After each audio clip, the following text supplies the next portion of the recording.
അസീസ് ഇന്ന് ചെയ്യാൻ പോകുന്ന റെസിപ്പി ഒരു മിക്സ്ചറാണ്.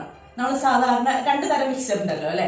സാധാരണ നമ്മുടെ മിക്സ്ചർ എന്ന് പറഞ്ഞിട്ടൊരു മിക്സ്ചറുണ്ട്. ആ മിക്സ്ചർ അല്ലാതെ ഒരു ബോംബെ മിക്സ്ചർ, പിന്നെ എവിടെയോ ഞാൻ കണ്ടിട്ടുണ്ട് മുട്ട മിക്സ്ചർ എന്ന് അതിന് പറയുന്നു. അപ്പോൾ എന്നൊരു എഗ്ഗിൻ്റെ ഫ്ലേവർ വരും എന്നാണ് പറയുന്നത്. അപ്പോൾ ഇനി എന്തായാലും അതാണ് ഏറ്റവും ഈസി ആയിട്ടുള്ളത്. കുറച്ച് ഇൻഗ്രീഡിയൻറ്റ്, ആദ്യം ശരിക്കും പറയാൻ 2-3 ഇൻഗ്രീഡിയൻറ്റ് മാത്രമേ വേണ്ടുള്ളൂ. പെട്ടെന്ന് ചെയ്യാനും പറ്റുന്ന ഒട്ടും എന്താ പറയുക ശരിയാവോ ഇല്ലേ എന്നുള്ള ഒരു ടെൻഷൻ ഇല്ലാത്ത ഒരു റെസിപ്പിയാണ്. നമുക്ക് നോക്കാം അപ്പോൾ എങ്ങനെയാണ് ബോംബെ മിക്സ്ചർ എന്ന് പറയുന്ന മിക്സ്ചർ ചെയ്യുന്നത്.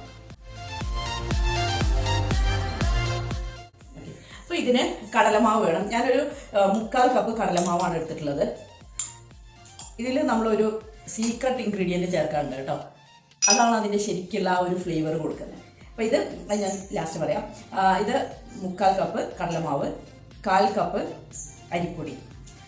ഇത് നന്നായിട്ടൊന്ന് നമ്മൾ അരിച്ചെടുക്കാം, കട്ടയില്ലാതെ വയ്ക്കാൻ വേണ്ടി. ഇതിൽ അരിപ്പൊടി ചേർക്കുമ്പോൾ ശ്രദ്ധിക്കുക, പുട്ടുപൊടി ചേർത്തേക്കരുത് കേട്ടോ. നമ്മൾ ഇടിയപ്പത്തിന് പത്തിരിക്കൊക്കെ എടുക്കുന്ന പൊടി ഉണ്ടല്ലോ, അരിപ്പൊടി നേരിയതായിട്ടുള്ള, അതാണ് ചേർക്കേണ്ടത്.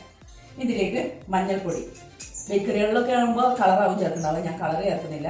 മഞ്ഞൾപ്പൊടി കുറച്ച് ചേർത്താൽ മതി കേട്ടോ, എന്നാൽ തന്നെ നല്ല കളർ വരും. മഞ്ഞൾപ്പൊടി.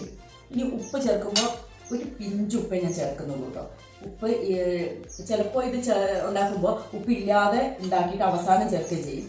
പിന്നെ ഉപ്പിന് പകരം നമ്മൾ വേറൊരു ഇൻഗ്രീഡിയൻറ്റ് ചേർക്കുന്നുണ്ട്. അപ്പോൾ അതുകൊണ്ട് തൽക്കാലം ഉപ്പ് ഇത്രയും മതി. അപ്പോൾ നമ്മളൊരു സീക്രട്ട് ഇൻഗ്രീഡിയൻ്റ് ഉണ്ടല്ലോ, അത് നമ്മൾ എന്താ ചെയ്യുക. ഇതിപ്പോൾ ഇനി നന്നായിട്ടൊന്ന് മിക്സ് ചെയ്യാനേ. ഇതെല്ലാം നന്നായിട്ട് മിക്സ് ചെയ്തു. ഇനി ഇതൊന്ന് കുഴയ്ക്കണം. പച്ചവെള്ളത്തിൽ തന്നെയാണ് കുഴയ്ക്കുന്നത് കേട്ടോ. ആദ്യം കുറേശ്ശെ വെള്ളം ഒഴിച്ചിട്ട് നമ്മളൊന്ന് സ്പൂൺ കൊണ്ടൊന്ന് ഇളക്കി മിക്സ് ചെയ്തിട്ട് പിന്നെ കൈ കൊണ്ട് കുഴച്ചേക്കാം.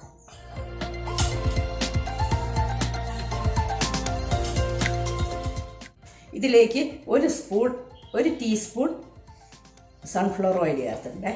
ഒന്ന് നല്ലൊരു മയം വരാൻ വേണ്ടിയിട്ടാണ്. ഇത് നന്നായിട്ടൊന്ന് വെള്ളമൊഴിച്ച് കൈ കൊണ്ട് ഇനി കുഴച്ചേക്കാം.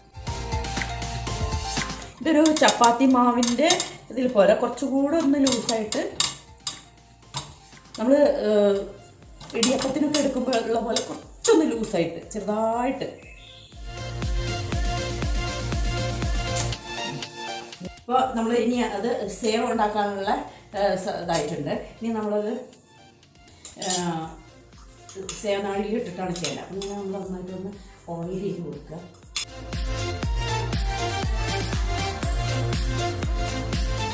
ഇപ്പോൾ നമ്മളിനി സേവനാഴിയിൽ ഇടുകയാണ്. ഇതിൻ്റെ എണ്ണ നല്ല ചൂടായതിന് ശേഷം അത് മീഡിയം ഫ്ലെയിമിലേക്ക് ആക്കണം. അല്ലെങ്കിൽ എന്താണെന്ന് വെച്ചാൽ ഇത് പെട്ടെന്ന് കരിഞ്ഞു പോകും. പിന്നെ അതേപോലെ തന്നെ ഏറ്റവും ചെറിയ ഹോളുള്ള ഇതിടണം. ഇതിൻ്റെ ആ ഒരു ചില്ല് ഏറ്റവും ചെറുതായിരിക്കണേ.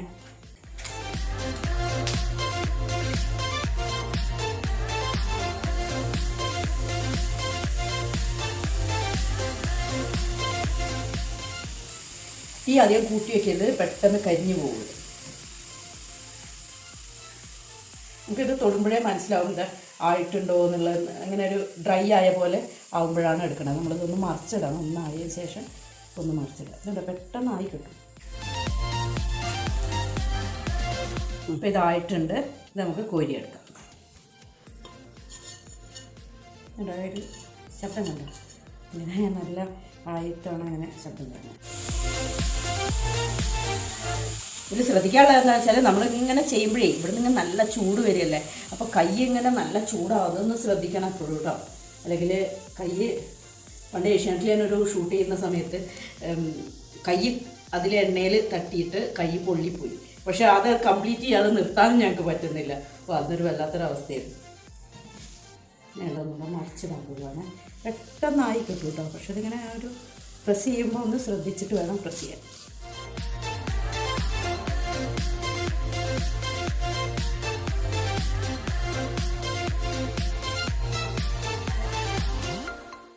ഇതിപ്പോൾ നമ്മൾ കംപ്ലീറ്റ് ഞാൻ പറഞ്ഞില്ലേ 3/4 കപ്പ് കടലമാവും 1/4 കപ്പ് അരിപ്പൊടി ഉണ്ടായിരുന്നുള്ളൂ. പക്ഷേ ഇത്രയും കിട്ടിയിട്ടുണ്ട് കേട്ടോ. അപ്പോൾ ഇത് നമുക്കൊരു പാത്രത്തിലേക്ക് മാറ്റുകയാണ്.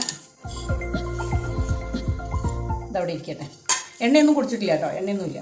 ഇനിയിപ്പോൾ നമ്മൾ ചെയ്യേണ്ടത്, നമ്മളെപ്പോഴും ശ്രദ്ധിക്കുക ഇങ്ങനത്തെ ചെയ്യുമ്പോൾ വെളിച്ചെണ്ണയിൽ ചെയ്യാതെ എന്താ പറയുക സൺഫ്ലവർ ഓയിൽ യൂസ് ചെയ്യണം. പിന്നെ ഇതിൽ നമ്മൾ ശരിക്കും യൂസ് ചെയ്യുന്നത് മസൂർ ദാലാണ്. അതൊരു 2 hours നമ്മൾ വെള്ളത്തിൽ കുതിർത്തിയതിന് ശേഷം ഒരു അരിപ്പയിലേക്ക് അരിച്ച് ഒട്ടും വെള്ളമില്ലാതെ വല്ല ക്ലോത്തിൽ എന്തെങ്കിലും ഇട്ട് വയ്ക്കുക, അല്ലെങ്കിൽ കുറേ സമയം അരിപ്പയിലിട്ട് വയ്ക്കുക, ഒട്ടും വെള്ളം ഉണ്ടാവരുത്. അപ്പോൾ ഞാൻ ഇപ്പോൾ മസൂർ ദാലിന് പകരം ചെറുപയറാണ് ചെയ്യുന്നത് കേട്ടോ. ചെറുപയറാകുമ്പോൾ എപ്പോഴും വീട്ടിലുണ്ടാവുമല്ലോ. അപ്പോൾ ചെറുപയർ ഇതേപോലെ എടുത്തിട്ട് അതേപോലെ തന്നെയാണ് 2 മണിക്കൂർ വെള്ളത്തിലിട്ടിട്ടുണ്ടായിരുന്നു. എന്നിട്ട് അരിപ്പയിലെടുത്ത് ഒട്ടും വെള്ളമില്ല കേട്ടോ, അങ്ങനെ എടുക്കുക. എന്നിട്ട് ഇതായി ചൂടായ എണ്ണയിലിട്ടിട്ട് ഫ്രൈ ചെയ്തെടുക്കാം. ഇതൊക്കെ നമുക്ക് ഇഷ്ടമുള്ള ക്വാണ്ടിറ്റി എടുക്കാം കേട്ടോ. ഇതിപ്പോൾ ശരിക്കും ഒരു 1/2 കപ്പുണ്ട്. ഇങ്ങനെ പതഞ്ഞ് നിൽക്കുന്നുണ്ട്, ഈ പതയൊക്കെ പോകുമ്പോഴേക്ക് അതായിട്ടുണ്ടാവും.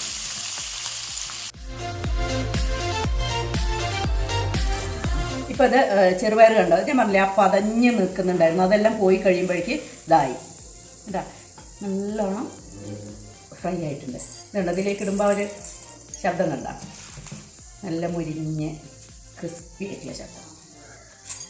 ഇതിപ്പോൾ നമ്മൾ ഇത് ചെയ്ത അതേ എണ്ണയിലാണ് ചെയ്യുന്നതെങ്കിൽ അതൊന്ന് അരിച്ചെടുത്തിട്ട് ചെയ്യണം കേട്ടോ, അല്ലെങ്കിൽ ശരിയാവില്ല. അതിൻ്റെ ഒരു ചെറിയ ചെറിയ പാർട്സൊക്കെ അതിൽ കിടക്കുന്നുണ്ടാവും, അപ്പോൾ അത് കരിഞ്ഞു പോവും, ചെറുപയർ ആവുകയില്ല.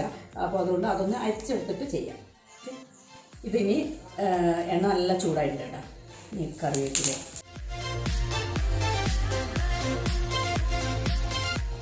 ഇത് കോരിയെടുക്കാം.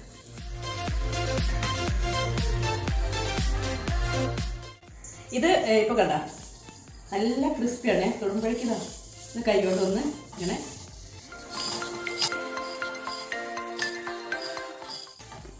ഇതിലേക്ക് ചെറുപയർ ഫ്രൈ ചെയ്തതും കറിവേപ്പില,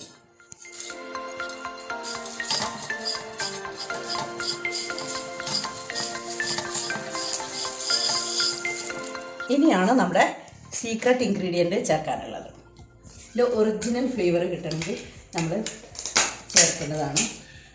ഇതാണ് ബ്ലാക്ക് സോൾട്ട്. കണ്ടോ, ഒരു പിങ്ക് കളറിലാണുള്ളത്.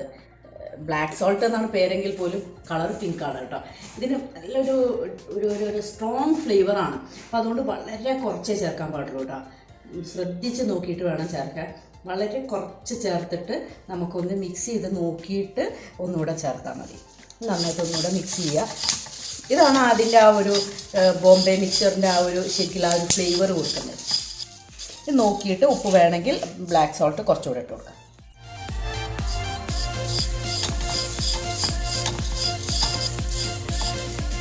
നന്നായിട്ട് ആയിട്ടുണ്ട് കേട്ടോ.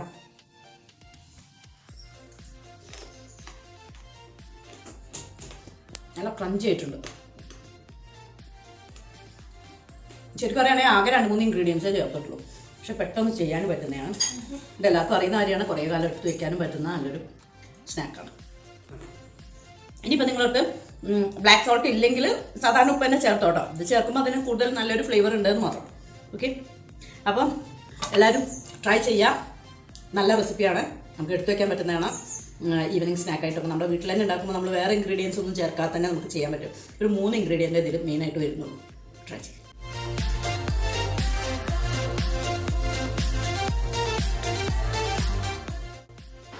ഇതെൻ്റെ ഓൺലൈൻ കുക്കറി ക്ലാസ്സിൻ്റെ ആഡാണ്. നിങ്ങൾക്ക് താല്പര്യമുണ്ടെങ്കിൽ ഈ നമ്പറിൽ കോൺടാക്റ്റ് ചെയ്താൽ മതി.